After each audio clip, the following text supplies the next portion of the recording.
Ufunuo 12 mstari ule wa 7 hata ule mstari wa 12. Basi palikuwa na vita mbinguni. Mikaeli na malaika zake wakapigana na hilo joka. Nalo joka pamoja na malaika zake likapigana nao.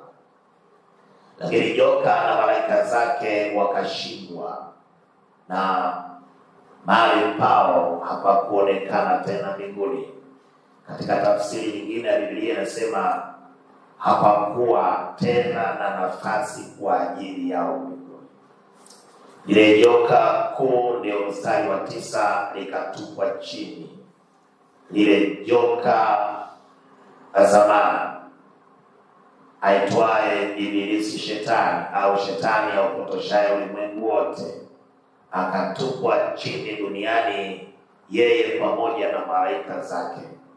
Ndipo kisha nikasikia sauti kuu mbinguni ikisema, sasa wokovu na uweza na ufalme wa Mungu wetu umekuja na mamlaka ya Kristo wake, kwa kuwa ametupwa chini mshitaki wa ndugu zetu, anayewashitaki mbele za Mungu usiku na mchana. Nao ndio mstari wa 11, wakamshinda kwa damu ya mwana kondoo na kwa neno la ushuhuda wao, ambao hawakupenda maisha yao hata kufa. Tafsiri nyingine ya Biblia inasema wala wao hawakuyapenda maisha yao hata kufa. Hiyo mstari wa 12 anasema, kwa hiyo furahini ninyi mbingu na wote wakaumo, lakini ole wenu nchi na bahari, kwa maana huyo Shetani ameshuka kwenu akiwa amejaa ghadhabu, kwa sababu anajua ya kuwa muda wake ni mfupi.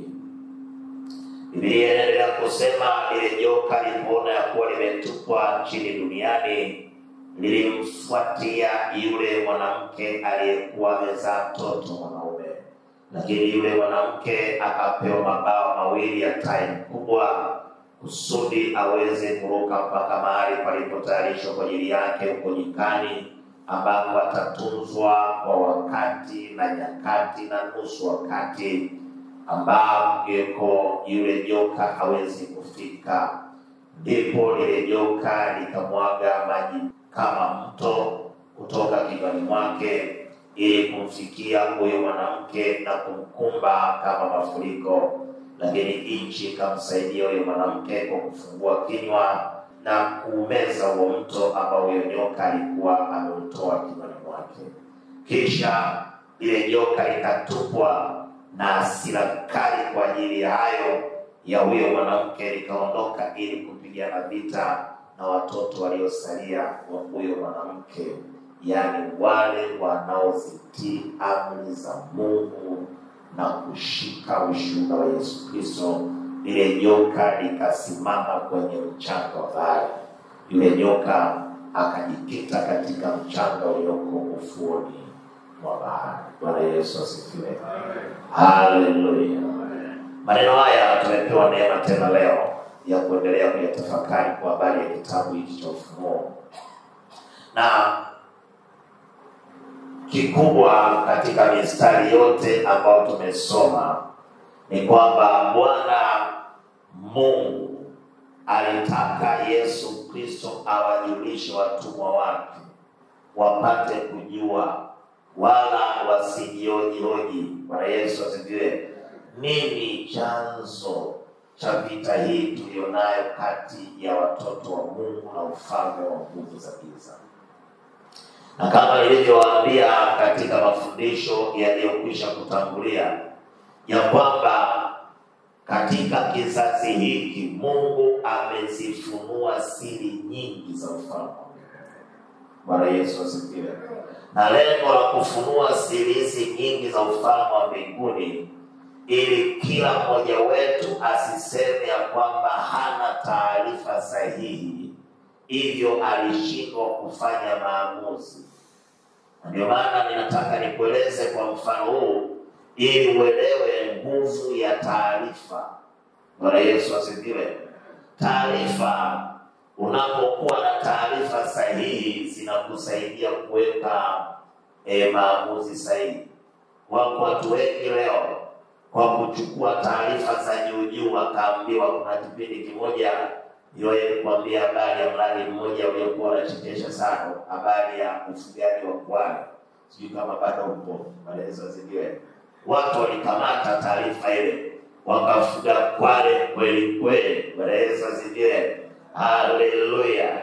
Na siku moja na mimi nilienda kwa ndugu yangu mmoja afuga kwale, akanipa trailer mayai ya kwale, maelezo zingiwe. Haleluya. Yeye mayai aliyepika tu nyumbani, kwa sababu siwezi kula kitu ambacho nasikielewi. Maelezo zingiwe. Haleluya. Mradi ule watu wengi walifuga mabanda wakaambiwa, lakini wafanyabiashara wa wale kwale wale walipiga hela nyingi, lakini wale wafugaji sina uhakika kama wangekuwa wanalipa leo. Haleluya. Ungekuwa ni moja kati ya biashara kubwa. Lakini kwa nini? Kulikuwa kuna taarifa sahihi. Bwana Yesu asifiwe. Taarifa zilizokuwepo ni za uongo. Bwana ukifuga hao watu wa biashara sana, mtu taarifa za kweli zilizo sahihi zilikuwa zipo. Kwa sababu unaweza kupata taarifa lakini sio za kweli. Bwana Yesu asifiwe. Ambazo zikakufanya ufanye maamuzi ambayo baadaye yakakuletea majuto. Ukasema kumbe alikuwa ananiongopea. Yesu anasema siwaiti tena nyinyi watumwa, kwa sababu mtumwa ajui mambo ya bwana wake, lakini mimi ninawaita leo rafiki, kwa sababu yote niliyoambiwa na Baba nimewajulisha. Ina maana Yesu alikuja kutujulisha mambo yote aliyoambiwa na Baba. Na hata kwenye ufunuo huu tunaona ya kwamba Mungu anamwambia Yesu habari ya ufalme. Haleluya. Na Yesu awaambie watumwa wake ambao ni mimi na wewe. Na Yesu akamtuma malaika akamwambia mtumwa wake Yohana, na Yohana akawaambia kwamba yote uyaonayo yaandike na ukawaambie. Bwana Yesu asifiwe. Haleluya. Na mahali pengine Biblia inazungumza ya kwamba wenye hekima wengi na manabii wengi walitamani kuishi kipindi kama tunachoishi sisi, lakini hawakuweza kukiona. Bwana Yesu asifiwe. Ni kipindi kilichojaa neema. Ni kizazi kilichopendelewa kuliko vizazi vyote. Niwahi kuambia neno moja, Elia alimjua Mungu lakini hasijui siku. Hasijui, haijui mbingu ikoje. Mimi naijua mbingu.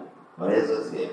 Yaani najiona kama ni kama vile ninaingia hata nikienda mbinguni. Maelezo zile. Sitaona kugeni kwa sababu taarifa ninazo kwamba barabara ni za dhahabu. Sio maelezo. Habika. Nikiona hiyo roho yenyewe sijai kuiona, lakini nikiona tukilango hiyo ndio roho. Maelezo zile. Haleluya. Bwana Yesu asifiwe.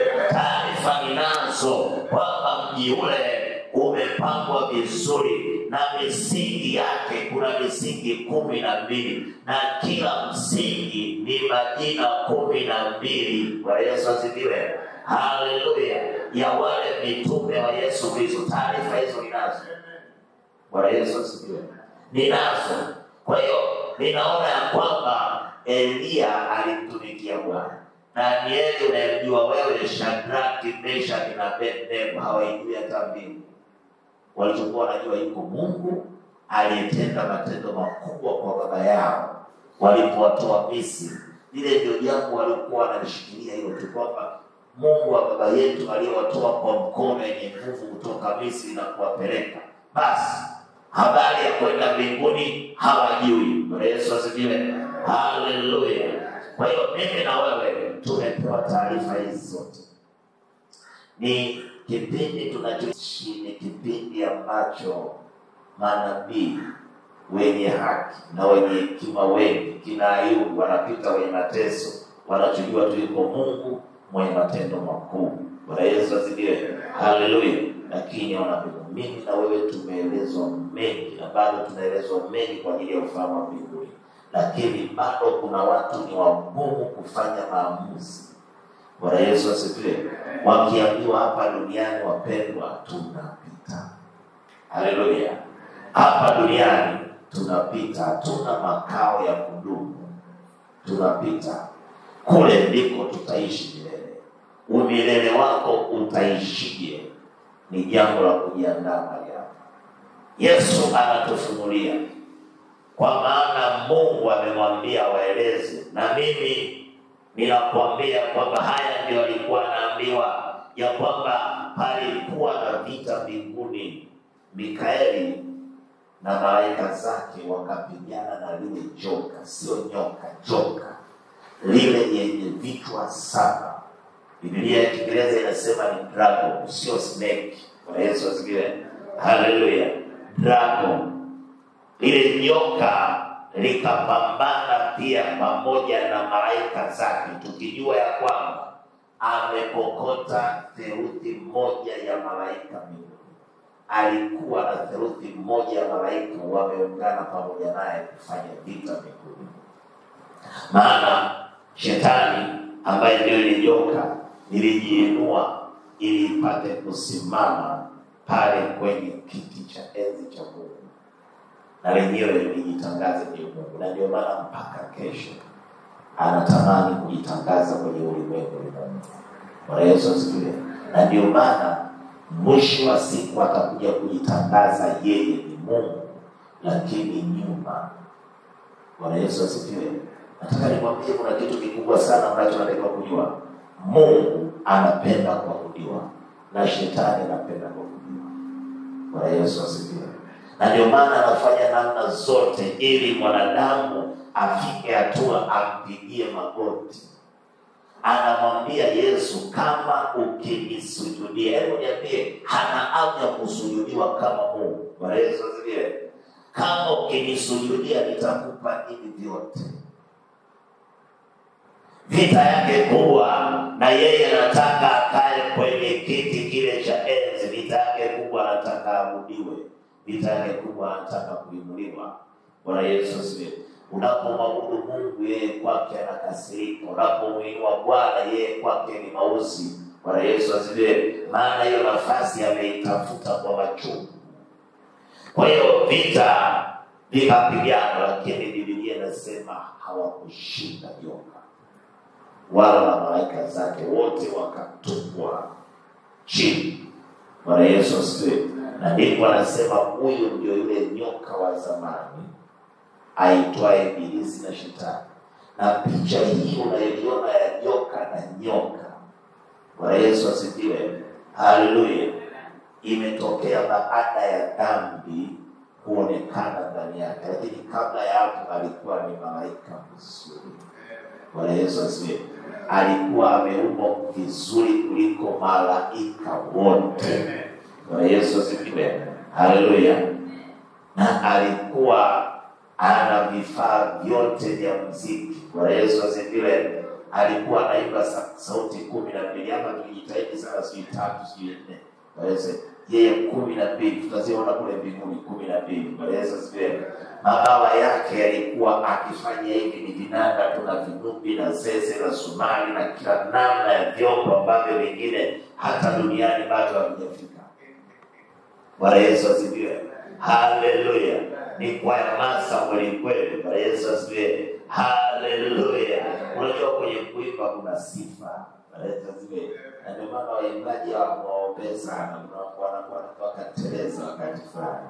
Na nimeona mimi waimbaji wengi wanateleza. Bwana Yesu asifiwe. Kwa sababu kuna namna ya sifa ambazo usipoweza kuzibeba unatoka kwenye njia ile umepanga. Bwana Yesu asifiwe. Ukajikuta umejiinua, kwa sababu huduma ya uimbaji ni huduma iliyopewa nguvu ya kukusanya. Na ndio maana unaweza ukakuta wahubiri wote wanakuambia hata kuwepo mwimbaji fulani na kuwepo mwimbaji fulani na mwimbaji fulani. Lengo ni kukusanya, ina nguvu ya kukusanya. Bwana Yesu asifiwe. Haleluya. Na kama ina nguvu ya kukusanya, hii ndio huduma ya kwanza ambayo ipo toka zamani, toka enzi za kina Shetani kule mbinguni mpaka leo. Hizi huduma zingine za walimu na uinjilisti zimekuja kwa sababu ya anguko na dhambi, lakini hiyo ipo toka zamani. Hiyo ndio asili ya Mungu mwenyewe. Yesu asifiwe. Haleluya.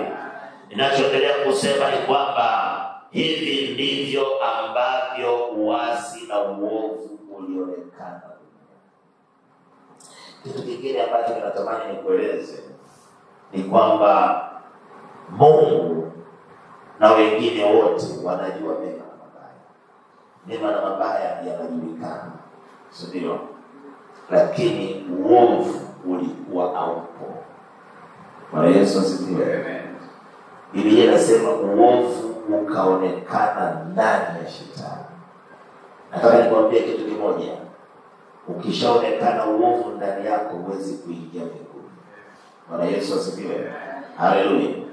Shetani alionekana na uovu ndani yake, na ule uovu akawashawishi na wengine ili waweze kumpindua, kwa sababu hao wanajua mema na mabaya. Ndio maana Biblia inasema Adamu na Hawa walipofukuzwa katika kule bustani ya Hawa, wamekuwa kama sisi, wanayajua mema, wanayajua na mabaya. Adamu alikuwa hajui mema wala alikuwa hajui mabaya. Bwana Yesu asifiwe. Leo dunia hii unayoiona leo ni mbaya kwa sababu tunajua mema na mabaya. Kama tusingekuwa tunajua mema na mabaya, dunia isingefika leo hapa tulipo. Bwana Yesu asifiwe. Haleluya. Unapoona mwanadamu anatengeneza silaha ili amuue mwanadamu mwenzake, ni ujuzi wa mabaya. Bwana Yesu asifiwe. Unapoona mtu anaenda kuiba, ni ujuzi wa mabaya. Bwana Yesu asifiwe. Unapoona mtu anaenda kuzini, ni ujuzi wa mabaya. Unapoona mtu anaenda kusema uongo, ni ujuzi wa mabaya. Bwana Yesu asifiwe. Kwa hiyo tunapojua mema na mabaya, ina maana mema na mabaya yalikuwa yanajulikana. Lakini mbinguni tatizo ni kwamba wanajua mema na mabaya, lakini hakuna uovu. Na mimi na wewe tumepewa nguvu katika Yesu Kristo kuyajua mema na mabaya. Haleluya. Lakini tusitende dhambi. Bwana Yesu asifiwe. Haleluya. Tusitende dhambi kama vile walioko mbinguni wameendelea kuyajua mema na mabaya, lakini hawatendi dhambi. Leo unapoona watu wanauana ni kwa sababu ya ujuzi wa mabaya. Bwana Yesu asifiwe. Haleluya. Kwa hiyo Biblia inasema katika mstari wa 10, kisha nikasikia sauti kuu mbinguni ikisema, sasa wokovu na uweza na ufalme wa Mungu wetu umekuja na mamlaka ya Kristo wake, kwa kuwa ametupwa chini mshitaki wa ndugu zetu anayewashitaki mbele za Mungu siku na mchana. Mimi na wewe, hichi ndio nataka ukijue zaidi katika mstari huu. Mimi na wewe tunashitakiwa mbele ya Shetani, mbele ya Mungu siku na mchana. Yaani huyu kazi yake ni kutushitaki sisi. Bwana Yesu asifiwe. Usiku na mchana. Sisi tunaoitwa watoto wa Mungu. Kwa hiyo chochote unachokitenda kiwe ni kizuri, mashtaka hayo hayawezi kufika. Ila chochote kibaya utakwenda kushitakiwa. Na anachoshitaki juu yako sio kingine, akisema huyu ni wangu, sio wako. Bwana Yesu asifiwe. Bwana Yesu asifiwe. Na unapotenda dhambi, anaposema huyu ni wangu, ina maana na baraka na utajiri ulioachiliwa juu yako wote unakuwa Shetani. Na ndio maana Biblia inaweka wazi ya kwamba Shetani hajawahi kuumba kitu chochote na hana kitu chochote, ila anavipata wapi? Anavipata kwa watoto wa Mungu hawa wanaoanguka kwenye dhambi, si wanakuwa kwake. Wakishakuwa kwake, Yesu anawanyang'anya. Bwana Yesu asifiwe. Yeye ndiye mwizi kwa ajili ya kuharibu, Kwa hiyo unapokuwa mali yake anaweza kuchukua vyote. Leo Adamu nao walikuwa ndio binadamu wa kwanza waliopewa mamlaka ya kumiliki na kutawala dunia. Bwana Yesu asifiwe. Haleluya. Na vyote vilivyopo dunia hii walipewa na Mungu kama mali yao, kama sehemu ya utawala. Walipoongopewa na shetani wakaanguka, wakawa ni mali ya shetani.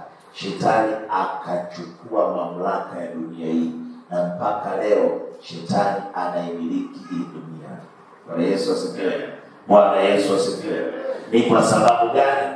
Tulinyang'anywa sisi pale bustani Eden. Kitu cha kwanza alinyang'anya. Mungu alimweka wanadamu, anasema mbingu ni mbingu za Mungu, ila nchi ni watu wanadamu. Bwana Yesu asifiwe. Haleluya. Lakini shetani alipokuja akamwangusha wanadamu, shetani ndio akaikamata dunia, na mpaka leo ndiye anatawala na kutengeneza mifumo yote ya dunia. Biblia inasema tunashitakiwa mbele ya Mungu siku na mchana.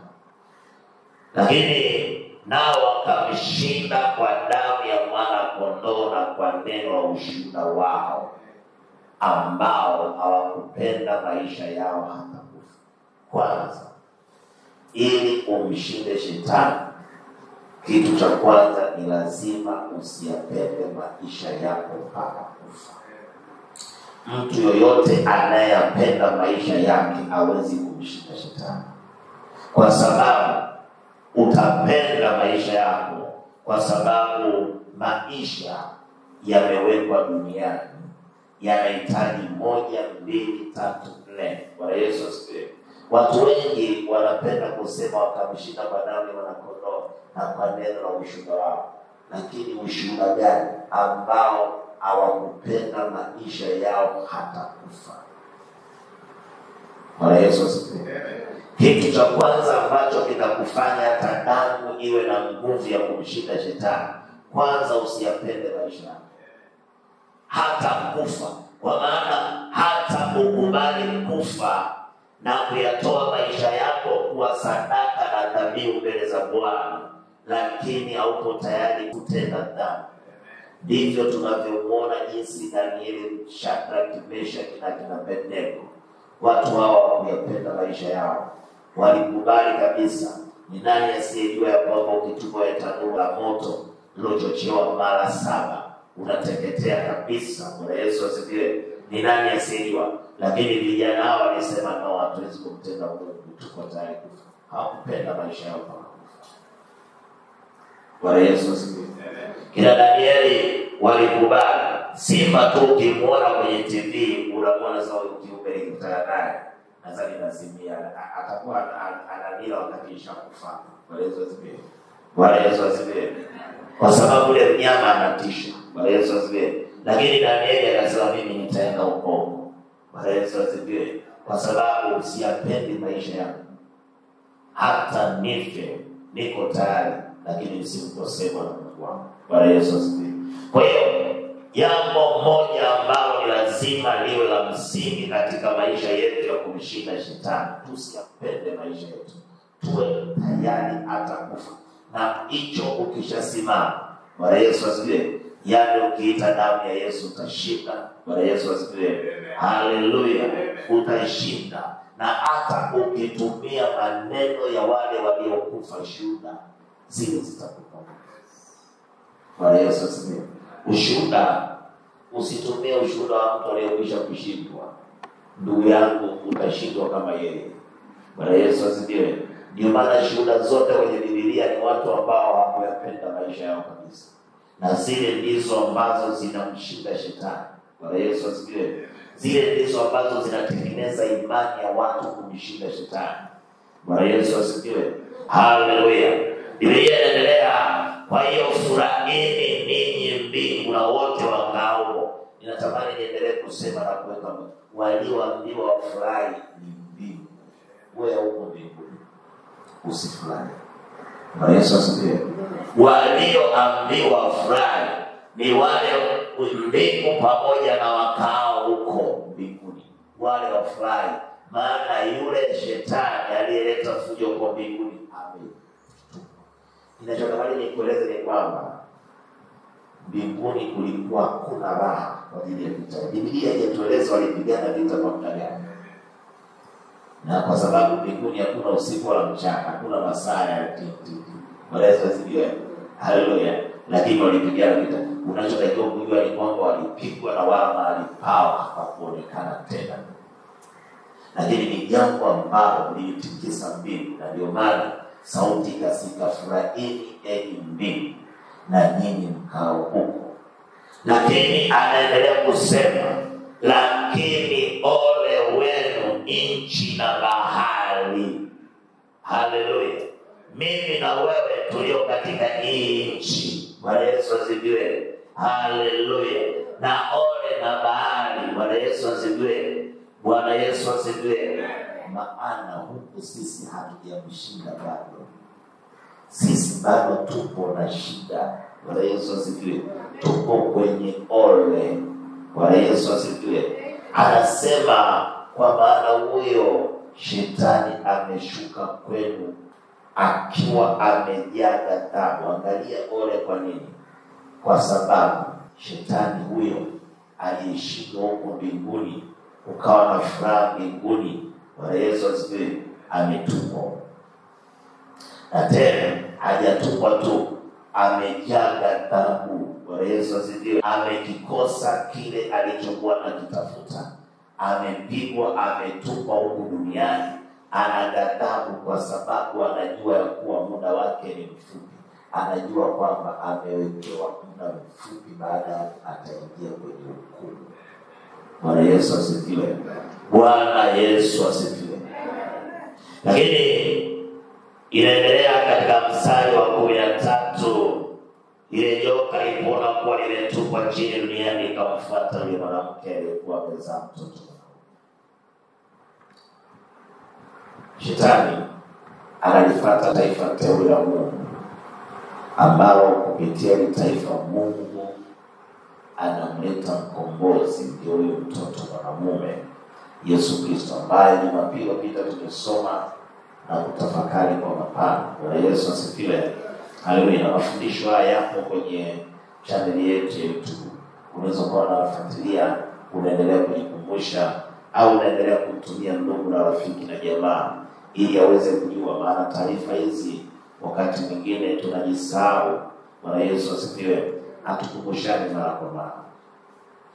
Kwa hiyo alimfuata yule mwanamke ili amweze, lakini yule mwanamke, Biblia inasema ya kwamba Israeli kama taifa likawekwa nyikani. Tulisoma Jumapili iliyopita, nyikani maana yake nini? Bwana Yesu asifiwe.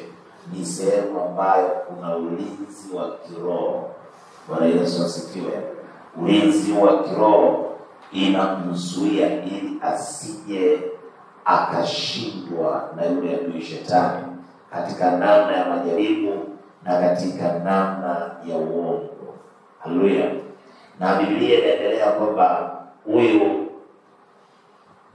mwanamke alivyokuwa nyikani akatunzwa huko kwa wakati na nusu nyakati, mpaka lile joka halikuweza kumfikia.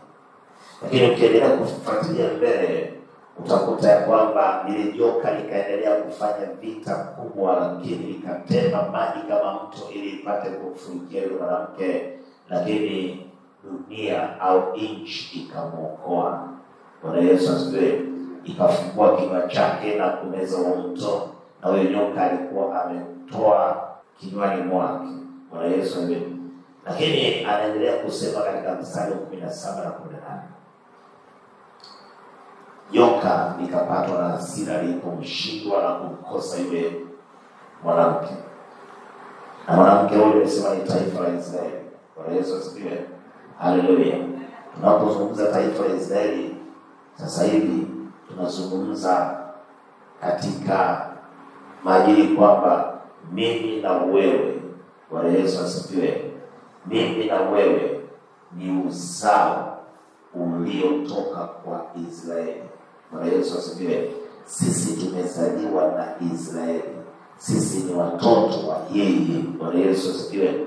Na ndio maana utaona ukisoma hapa, kisha lile joka, mstari wa 17, likapatwa na hasira kwa kali kwa ajili ya huyo mwanamke, likaondoka ili kupigana vita na watoto waliosalia wa huyo mwanamke. Mimi na wewe, Bwana Yesu asifiwe, tumezaliwa katika ulimwengu wa roho na Israeli kupitia Yesu Kristo. Kila aliyemwamini Kristo amepewa uwezo wa kufanyika kuwa mtoto wa Mungu. Bwana Yesu asifiwe. Haleluya. Shetani anafanya vita na watoto wa yule mwanamke, wale wanaozitii amri za Mungu na kushika ushuhuda wa Yesu Kristo. Lile joka likasimama kwenye mchanga wa bahari. Linafanyaje vita? Limekuja likasimama kwenye mchanga wa bahari. Na baada ya hapo, ile sura ya 13 ndio unaona likiwa limesimama kwenye mchanga wa bahari, mnyama anatoka bahari. Si unanielewa vizuri? Bwana Yesu asifiwe. Baada ya kumkosa na kumshindwa, yule mwanamke akasimama baharini. Alafu sura ya 14 ndio tunaonyeshwa sasa yule mnyama mwenye vichwa 7, anayefanana na chui, mwenye miguu kama dubu, mwenye kinywa kama simba, mwenye pembe 10, anatoka baharini. Bwana Yesu asifiwe. Haleluya. Na huyu amepewa uwezo wote na huyu joka. Kwa hiyo anafanya yote chini ya uwezo wa ile joka, lakini joka linatafuta watoto. Kwa hiyo vita tulivyo navyo mimi na wewe na shetani, shetani aje kupigana na mimi na wewe ana kwa ana, anatumia nini? Mnyama. Na huyo mnyama ndio hayo mataifa unayoona hapa duniani yanatawala, kumiliki, yanatengeneza mifumo. Bwana Yesu asifiwe. Haleluya. Yana kila uwezo, lakini uwezo huo umetoka kwa nani? Kwa joka.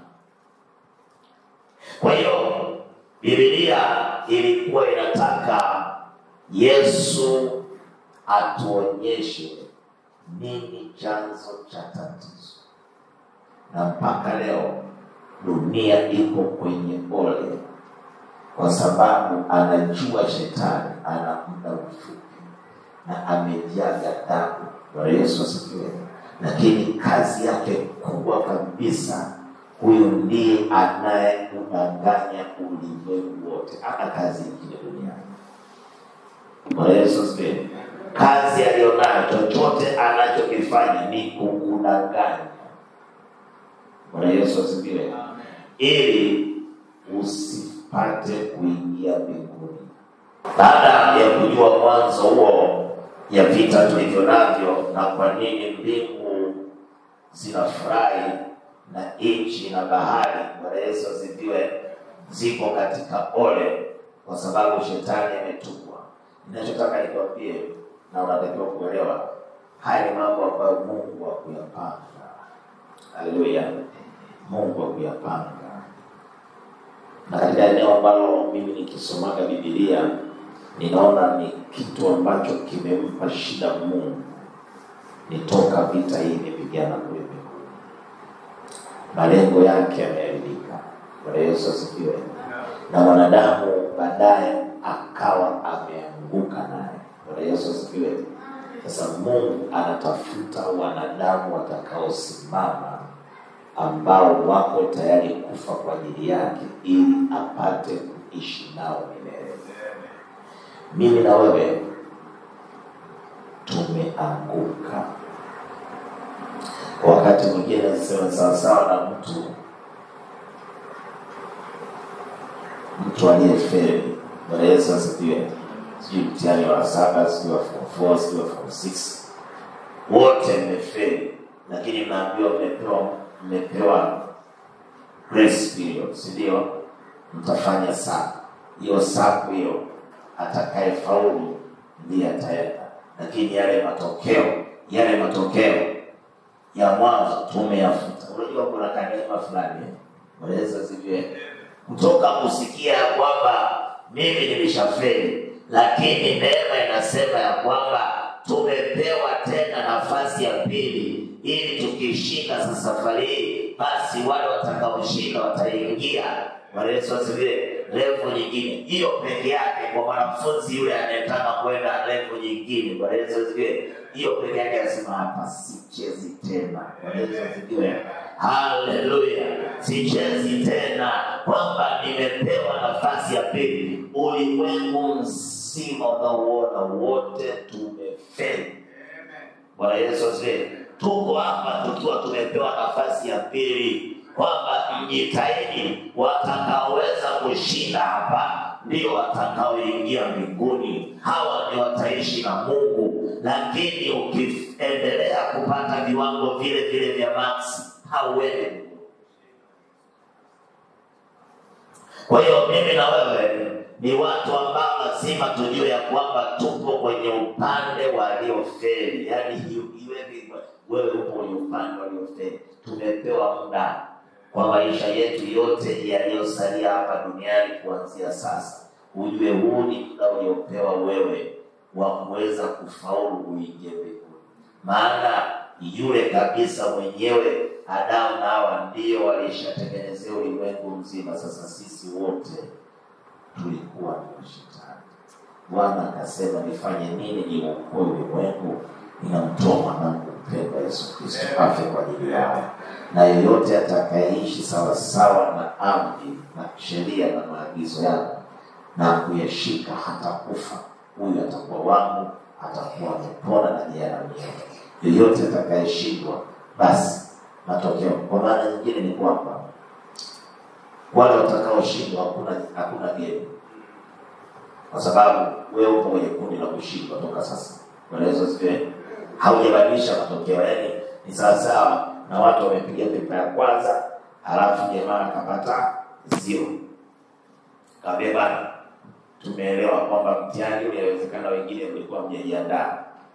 Si ndio? Tumewashtukiza. Si ndio? Bwana Yesu asifiwe. Kwa hiyo labda tuwape muda mjiandae vizuri. Si ndio? Alafu tutapiga tena pepa nyingine. Bwana Yesu asifiwe. Mimi na wewe ni kweli tungehukumiwa pasipo kupewa hii nafasi, tungewaambia tungesema Mungu si Mungu wa haki. Lakini kuanzia sasa tutakapohukumiwa atakuwa ni Mungu wa haki. Kwa sababu tumepewa nafasi. Bwana Yesu asifiwe. Lakini nafasi hiyo tunaichezea vibaya. Bwana Yesu asifiwe. Kwa hiyo mimi na wewe tumepewa nafasi. Yamkini ile ya kwanza Adamu na Hawa walikuwa wauelewi vizuri ulimwengu, walikuwa wajui vizuri, wakaanguka katika dhambi na kuipotezea kabisa ule uweza na utukufu ambao Bwana sisi tukaambiwa sikilizeni, hasa kizazi hiki. Bwana Yesu asifiwe. Namshukuru Mungu sijaishi kipindi kile cha Torati, kile kipindi kibaya. Bwana Yesu asifiwe. Haleluya. Kile kipindi ni kibaya. Kwanza ni kipindi ambao taifa moja tu ndio lilikuwa na haki mbele za Mungu. Taifa moja tu. Wengine wote waliokufa. Kumbuka kwamba kulikuwa na taifa moja tu la Mungu. Na ufalme wa Mungu ulikuwa juu kwa ajili ya hilo taifa. Bwana Yesu asifiwe. Mungu alikuwa angalia mataifa mengine kwa sababu alikuwa anaandaa taifa moja kwa ajili ya kukomboa ulimwengu mzima. Hebu angalia kizazi kingine chote kilichoangamia kabla ya Yesu Kristo na kabla mataifa waliofunguliwa mlango wa ufalme wa mbinguni. Hawa wameenda wapi? Umewahi kujiuliza hilo? Bwana Yesu asifiwe. Haleluya. Umewahi kujiuliza? Wameangamia. Wameangamia kwa sababu walikuwa na miungu mingine kabla hawajamjua Mungu wa kweli. Sisi tumejulishwa habari ya Mungu wa kweli na siri za mbinguni tumejulishwa. Bwana Yesu asifiwe. Lakini bado kuna watu, mimi nasemaga hivi, Bwana sikiliza, unapoenda huko kwenye ule mtihani wa mwisho, kuna swali moja watakuuliza hivi, huko duniani ulikuwa unatoa fungu la 10? Hilo swali watakuuliza.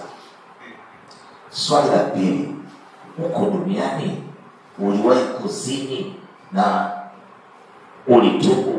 Watakuuliza hilo swali, kwa makini. Ndio.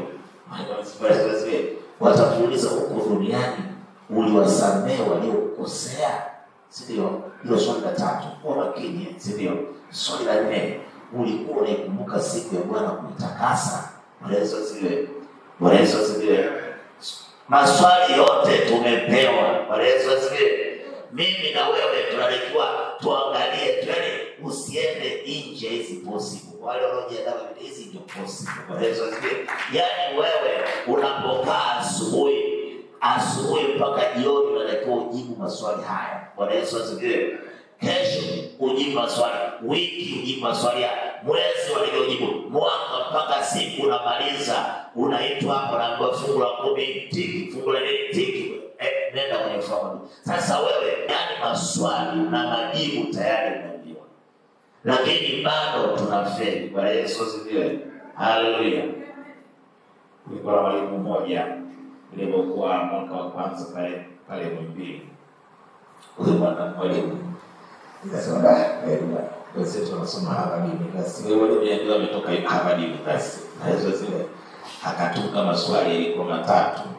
Akasema kwa sababu Watanzania kidogo wajanja, akasema kama unalo daftari kitabu kina majibu ninakuruhusu ingia nacho. Sio unaelewa?